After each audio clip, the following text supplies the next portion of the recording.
Disney's Pocahontas, adapted by Justine Corman, illustrated by Don Williams.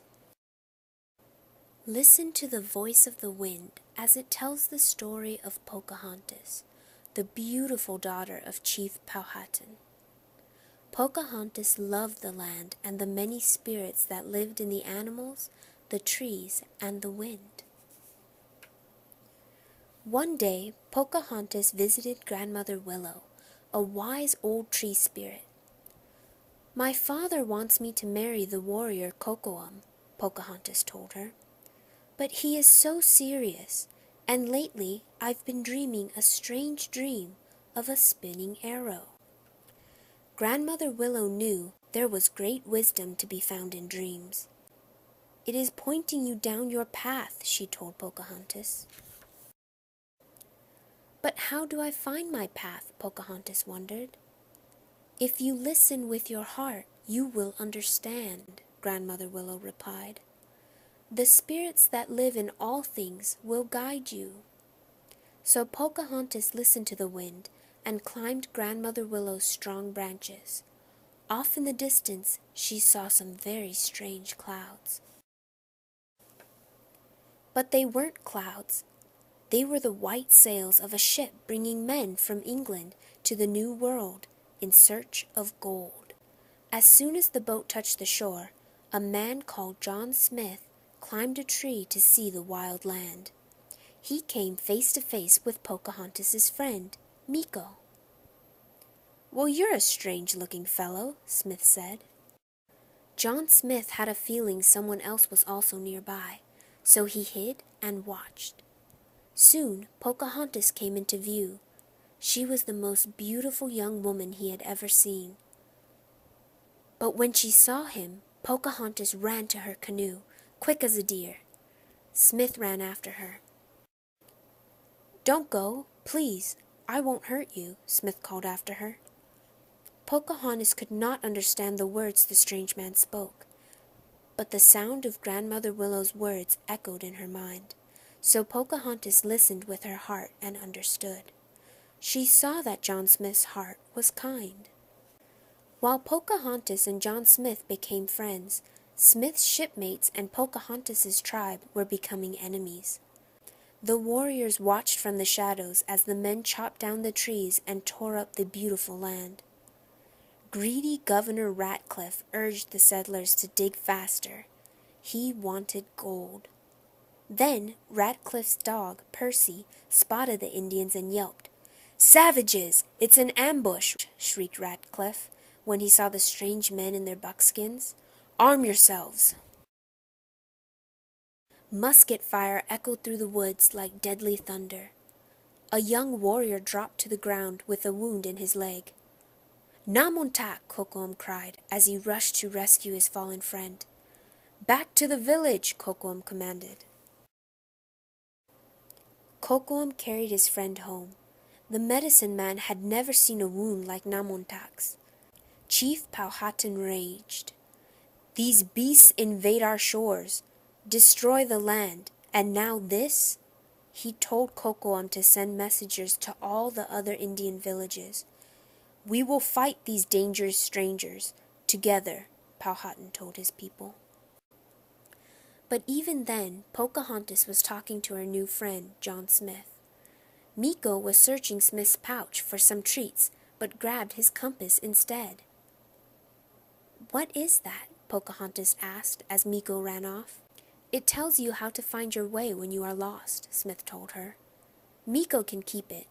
I will buy another compass in London." "London? Is that your village?" Pocahontas asked. Smith tried to explain about cities and how his people would show hers how to build the right kind of houses and roads. Pocahontas knew the woods around them were more beautiful than any city could ever be. She showed John Smith her world and told him how she and her people were connected to it. Pocahontas even took Smith to Grandmother Willow's glade. Smith was stunned. "One look at this place and the men will forget all about digging for gold." "What is gold?" Pocahontas asked. Smith showed her a gold coin. There is nothing like that around here, Pocahontas said, shaking her head. Smith tried to tell this to Ratcliffe, but the greedy man wouldn't listen. Those Indians have our gold, and they'll do anything to keep it, Ratcliffe shouted. There isn't any gold, Smith said. Lies, lies, Ratcliffe raged. We'll get our gold even if we have to take it by force. In Powhatan's village, the braves were just as eager to fight for their land. But we don't have to fight, Pocahontas told her father. There must be a better path. We should try talking. It is clear the strangers do not want to talk, he replied. But if one of them did want to talk, would you listen? Pocahontas persisted. Powhatan said yes. That night, in Grandmother Willow's glade, Pocahontas said to John Smith, "Come with me and talk to my father." Smith shook his head. Once two sides want to fight, nothing can stop them. Sometimes the right path is not the easiest one, said Grandmother Willow. Smith sighed. All right, he said, I'll try. Pocahontas was so happy she kissed him. Meanwhile, a settler named Thomas was watching them. He had followed John Smith. Suddenly, Kocoum burst out of the woods. He had followed Pocahontas. "Kocoum, no!" Pocahontas cried, but Kocoum charged at Smith. Frightened, Thomas fired his musket and Kocoum fell. "Thomas, run!" Smith cried. As Thomas fled, warriors swarmed into the glade. They captured John Smith and took him back to the village. At sunrise, this man will die, Chief Powhatan told his people. Pocahontas went to Grandmother Willow. "I thought my dream led me to John Smith," she cried, "but now he's going to die. I feel so lost." Just then, Meeko dropped a round metal object into her hands. Through her tears, Pocahontas looked at John Smith's compass. The needle moved back and forth. "The spinning arrow," she whispered. Grandmother Willow smiled. "The arrow from your dreams. It shows you your path. Let the spirits of the earth guide you." Pocahontas ran like the wind. At dawn, she reached the cliff where her father was about to carry out the sentence on John Smith. Pocahontas threw herself across Smith's body. "If you kill him, you will have to kill me too," she cried. "Look around you. This is where the path of hatred has brought us." Two armies stood ready to fight. The settlers clutched their muskets. The warriors pulled their bowstrings taut. "I love him," Pocahontas declared.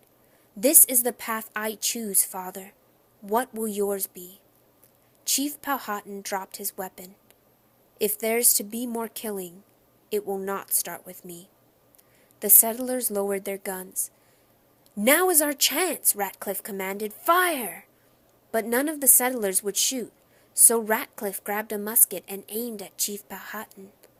"No!" John Smith cried as he leapt between the bullet and its mark.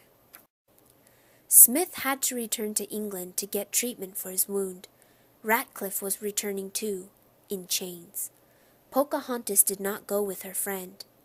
"I am needed here," she told him. "Wherever I am, I will always be with you," Smith said to her as he left. Pocahontas turned her face up to the sky. She did not cry because she knew they would always be together in their hearts.